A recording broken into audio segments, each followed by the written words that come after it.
cuando las flores de la noche volvían a gemir quejándose de la fuerza del viento, un repentino grito rasgó los sonidos de aquella preciosa noche. Son Alexandra de Lola Cántara. Pasou un mes e as cousas van recuperando o seu aquel, despois de que Alexandra pediu que borrasen das listas. E ainda así non pode parar de pensar nela. Aos outros tamén lles pasa. Eu sei que é así, pero pásales.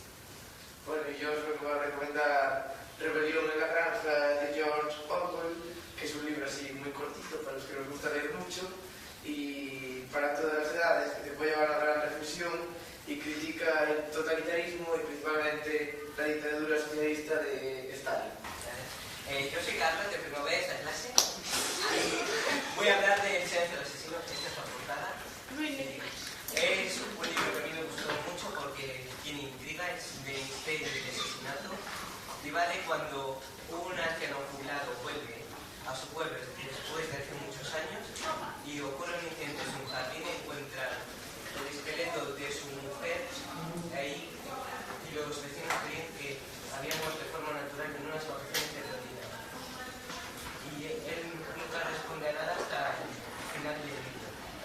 Eu son a lágrima decisiva de César Mallorquín. Produciuse un silencio. Miña curmá tiña razón. Aquilo era demasiado increíble como para mandar contando por aí alegremente. Soy la secretaria de la muerte de Concha López Narváez. Es que es la mecedora, Andrea. Se trata de eso. Allí es donde dijo tu madre que creyó ver esa extraña sombra sentada y balanceándose. El cariño de volver a esa casa que nunca dejaste, a esas calles en las que tanto viviste, a esos instantes en los que tanto jugaste. Volver a esas personas que siempre quisiste. Volver con la letra y billetes de ida, aunque también te vuelve.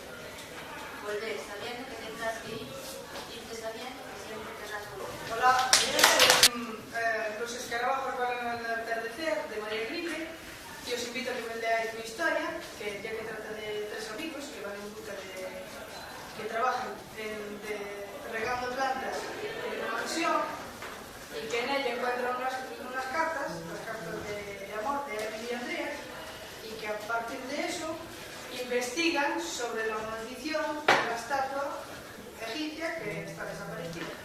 Y en mis hojas encontraréis misterio, aventura y demonios. Descubrí muchas cosas aquel verano. Descubrí que podemos atopar o paraíso no tacto dunha persona, que as caricias son as propias dos gotas, e que os ricos poden facer doar. Descubrí sentimentos insuspeitados en mí, que podes rir e chorar ao mesmo tempo, que é tan excitante querer como ser querido. Descubrí, en definitiva, algo tan simple, tan complexo, tan vulgar e tan extraordinario, tan doce